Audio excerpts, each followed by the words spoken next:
Goldy's Closet. What a banger we've got today. Wow. It's your golden girl, Goldy. We've got one hell of a show. We've got Jim Bob Morris. Not only was he was number 47 for the Green Bay Packers, one of my favorite teams, but he's also the creator and founder of the new El Bandido Tequila company. We're going to hear about Pro Ball. We're going to hear about El Bandido, about how this all came about. We're going to hear about how he met Jelly Roll at the airport, flying out with Kid Rock's plane, and apparently the plane was late and Jelly Roll needed to get to one of his concerts, and Jim Bob Morris just offered to Uber his jet on right over to the concert. I mean, where do you hear these stories? It's like this guy has been everywhere, done everything, knows everyone. And without further ado, I want to bring on Jim Bob Morris just to talk a little bit about his brands, his career, and his just incredible life. Yay! I was going to, he was in Houston and we were going to go pick him up anyhow. So I just took the El Bandido jet. I had him drop me off in Oklahoma City. They went down to Houston, picked him up. And then I flew back because those guys were going to bus it to Austin. Let me tell you something. That's exhausting work, what those guys do. I don't know. I couldn't do it. I go to one concert and I was exhausted. How did you meet Red Hot Brian Scott, our mutual friend? You know, how did this he's happen? saying some pretty awesome things about you, and he's a hard nut to crack. Well, he's way too kind. Red Hot, I don't know how we got together initially. You know, we met at when we kicked off El Bandido Yankee. Yeah. We met him at Tailgates and Tall Boys. And we just hit it off. I loved him. He's such a good guy. And then we got to talking about his, you know, he's a car freak and I'm a car freak and just that kind of stuff, you know. It's I like fun. it. Yeah. Now, how do you know him? Well, I know him through our mutual friend, Pete Evick, who is in the Bret Michaels band. And then our band opens for Bret Michaels and all those guys a lot. So I've gotten to know Pete really, really well. And Pete informed me that the other day that the only reason that all the boys respect and talk to me is because I'm not a whore. So that was really nice. So anyways, anytime he's like, you know, that going for you. Hey, I'm not a whore. I put that on my resume. But he said, yeah. I said, let's get t-shirts made up. I'm not a whore.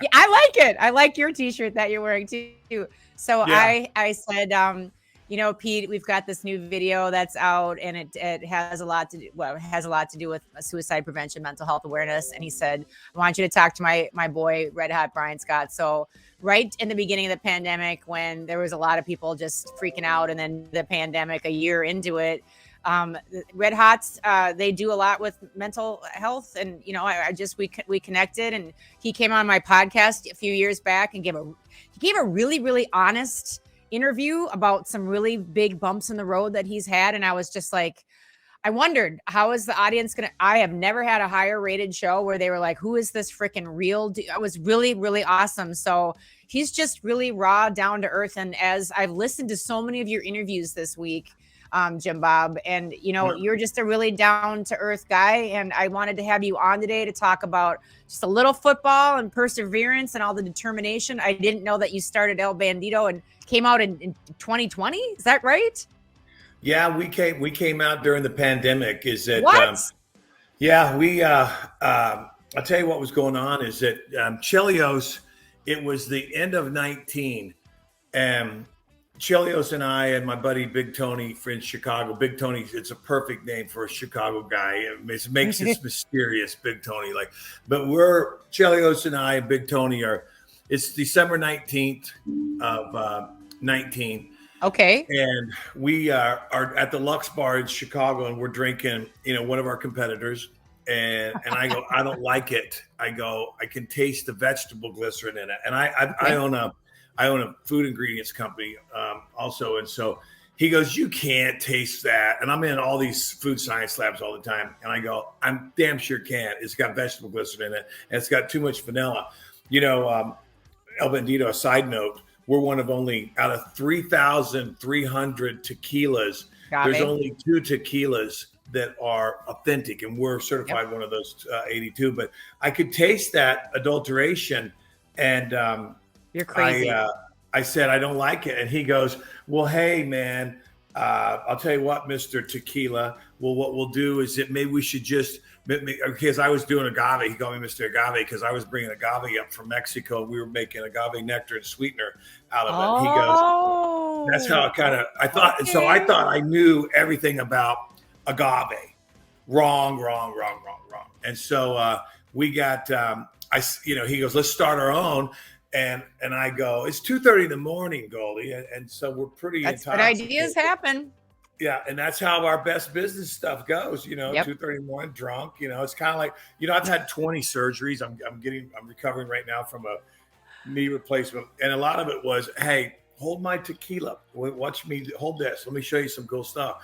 And what happened was that was one of those nights. Then we, here we are a couple years later now, and we're one of the, one of the top tequilas in the world. It's, our we don't, as far as the mass sales. I mean, we're not like Terramana. The Rock, grew his spirits company. Terramana was the fastest spirits company to ever grow to $1 billion in valuation, but The Rock could sell adult diapers and sell $1 billion. That's Dwayne's company. That's his company. Yeah.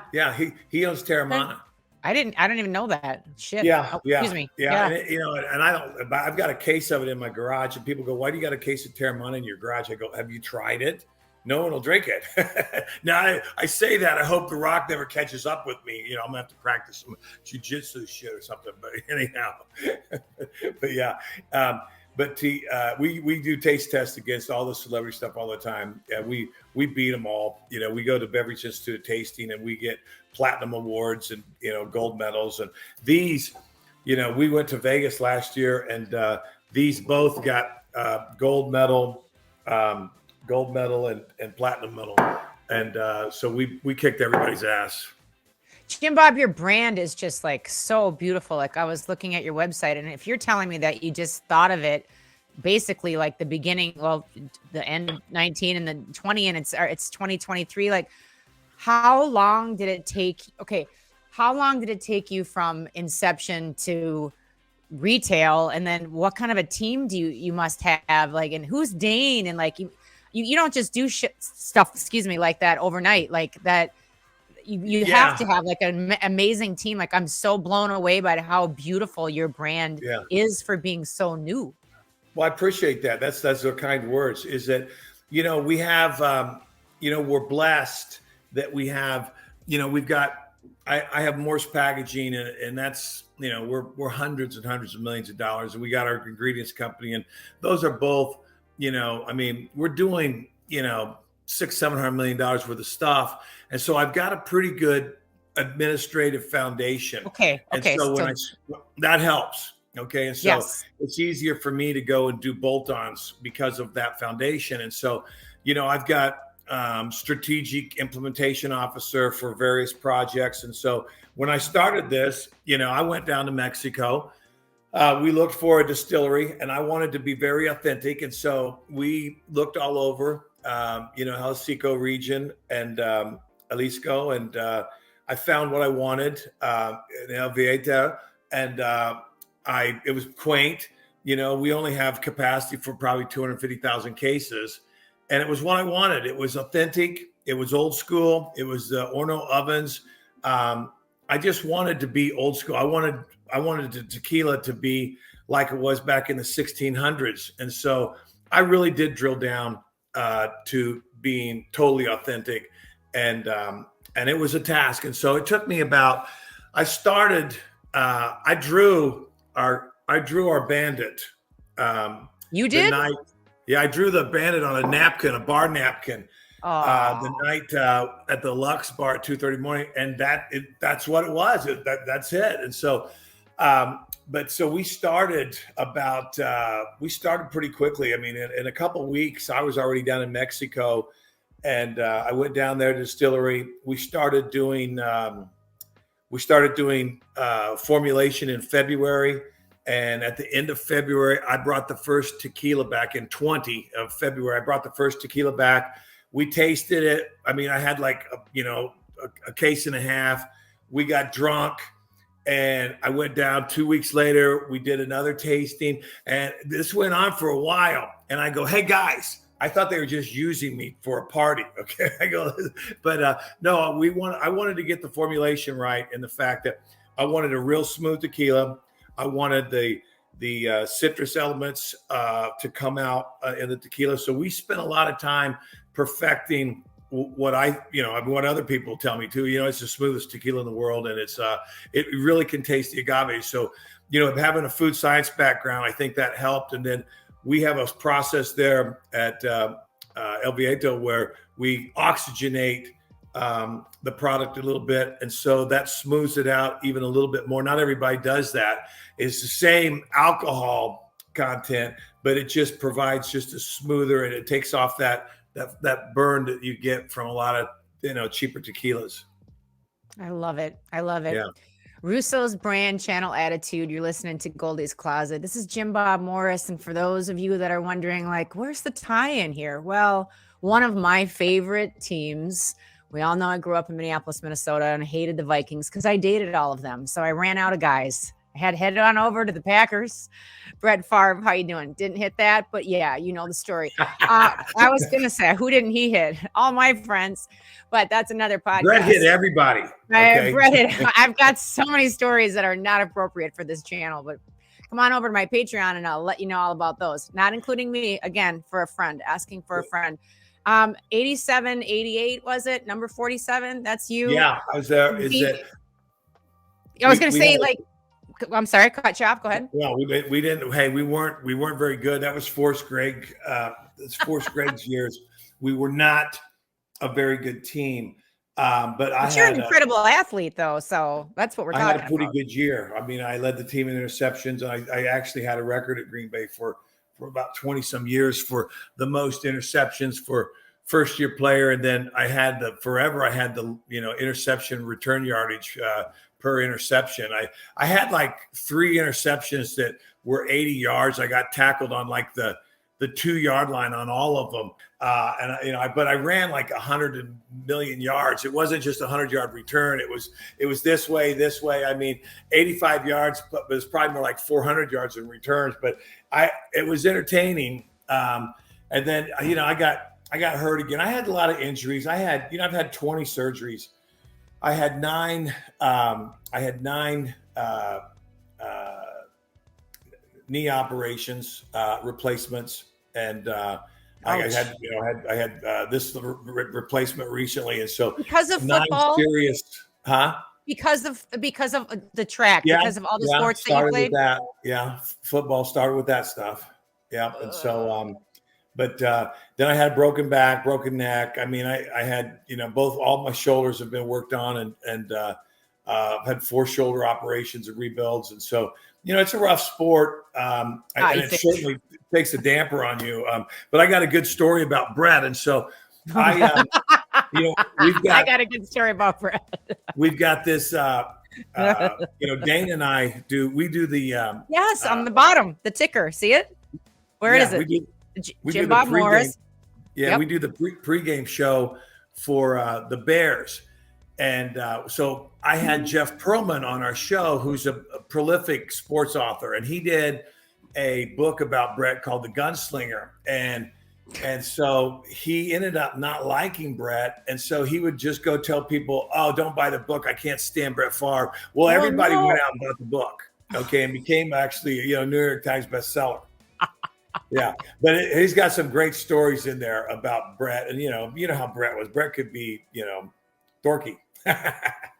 Well, the story I was going to tell is definitely, one of my dear friends who was a Vegas showgirl just let me know I guess they dated for a while, and she just has some really interesting stories about the time that they dated, and dorky would be the word. And anybody, me, I don't know what people would say about me, Jim Bob. I guess not a whore. Got that one in my back pocket. I'm going to get you a t-shirt. It said tequila. Okay. Goldy tequila, El Bandido Yankee tequila.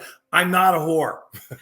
And I would wear it proudly. You have to let me know the next time I know everybody says that to you, but I definitely have some things that I can offer to help business wise the next time you're in the Nashville area. I'd love to have you on board. No, Yeah, we'd dude, love you're to have you on amazing. board, really. You're really, really, I've just heard such great things. And I did look and it said that you played for 6 years. Is it because of the pain, the injury that you retired after 6 years? Was it Well, to become here's the deal. At some point, they just tell you, "Hey, you're just not any good. Get the hell out of here." that? you Really? know, you get through attrition. I mean, football. Honestly, I mean, like I don't know if you watched the game the other night with Nick Chubb getting hurt. He's 27 years old, and they're already talking about, that's really old for a running back, and that they after their 27th year and when they're 27 years of age, production. For an NFL running back, the next year when you're 28 goes down like 30%. And then it, continues to go down. So, I can see why, some of the teams are devaluing running backs, but I still think they're a big value to the game. But Nick Chubb's injury that he had the other night, boy, he's going to have a really difficult time coming back from that because it's the same leg. I had it on my same leg, and the tissue, once it's damaged, it's just not the same tissue. I mean, it's so rebuilding it again is really tough to come back from it. Just hard to get that strength back. Were you ready? Pardon me? Were you ready to retire, or no? I thought I was going to play forever, to be honest. I just, I mean, that first knee injury that was pretty bad. By the time I got back into the NFL, I just, I'd lost a step, and gosh, I mean, coming out of college, I was relatively fast, and then when you lose that you go from a 4.5 to a 4.65 to a 4.7, you're not going to be able to play in the NFL. That's just not going to happen. When you got that news, when reality set in, what was the first business? What was the first company that you started after that? And this is so important, guys, bros and babes listening. We've got a lot of people woven in the brand, obviously sports entertainment, but pro wrestling. And I know like it's terrifying for some people that really do think they're going to wrestle for their entire life. And then something happens or there's an injury. Now, the first wrestling match, first promotion that I was in 2002, when I started wrestling, I remember being on a plane ride from LAX to BNA, from California to Nashville. And I remember seeing a couple people sniffing around, and of course they were wrestlers. And I remember after a couple hours of conversations, Jim Bob, like a couple of them had broken necks and broken backs, but this was a new federation. This was a new promotion and organization. And even though they had massive neck injuries, massive back injuries, they were like, this isn't going to stop me and my shot, because basically back then there was WWE and there was nothing. So here's a new one. And they're like, I have a broken back. I have a broken neck. I'm going to go do it anyways. And they still plow through it, but there just becomes a time when there's nothing else that they physically can do. And the same with, football and the concussions. It's not talked about, but the concussions and the things and the head injuries that so many of you deal with for the rest of your life they're horrific. And were you just panicked, or did you just think like, look, this is my time. Now I'm going to start a business. I'm going to be an entrepreneur. I'm going to go back to school. Like, what did you do when it set in? I was 30. Oh God, you're so young. I was 30 then. But hey, by the way, did you ever meet Jeff Gaylord? No, who was he? He was one of my teammates in the USFL, and Jeff was an All-American nose tackle from the University of Missouri, and he played in both the leagues, USFL and the NFL, and he wrestled for a while, and I didn't know, but we've had just a slew of deaths in the wrestling community in the last several years, and Jeff recently passed away as well. I mean, but when in my era, 1987, 1988, man, I will just tell you, I think that there was a huge percentage of players in the NFL that were doing roids. But what else? What else? So like the reason that all the wrestlers die at 45 to 50 is because of the excessive drinking, the somas and the pain pills, and the blow and the steroids. All that blows up their heart. Like, yeah, I mean, you can't go around doing steroids and then doing cocaine and then everything else and drinking. That's why and everything else that comes with it. Yeah, and that's why and hey, I had Bill Moss on. He was a great nose tackle for the Kansas City Chiefs, All Pro. He came on the show the other day and we were talking about when we when we got done with practice, we left and we went to the bar and got a beer. Yes. These guys, they leave today and they go get massage and they go get dry needle or they get, joint manipulation. And they're doing such training regimens that are so much different than in our era. Just, it's crazy in the fact that, I've thought about it. We just didn't take care of our bodies. The guys in the 70s didn't do anything. The guys in the 80s, we weren't much better, but we had steroids. Join us next week for part 2 of Goldy's Closet. Hey, thanks for listening. Stay golden.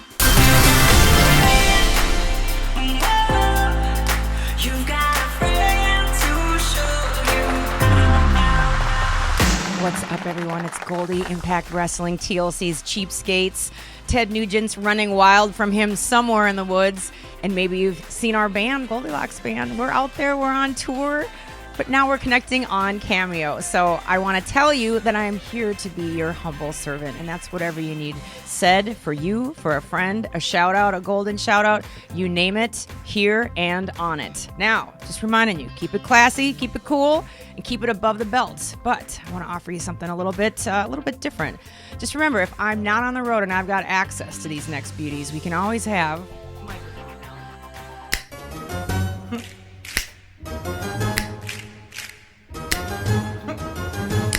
Da-da-da-dum. I want to make this the most amazing experience for you ever because you deserve it. Your friends deserve it. Your loved ones deserve it. And just remember, I can sing you a few lines of a song. It can be from anywhere, like it can be from somewhere over the rainbow, or it could be near, far, wherever you are. It could even be on a highway to hell. It can even be from there. Oh, and keep in mind, not all requests are the same. Maybe your motivation comes with a harder edge. Maybe you need a more jagged little pill. There's nothing that I love more than playing the heel. So if you need your message delivered with more, what's the word I'm looking for? Intention? Please specify. Can't wait to connect with you on Cameo. Thanks so much for being here. Stay golden.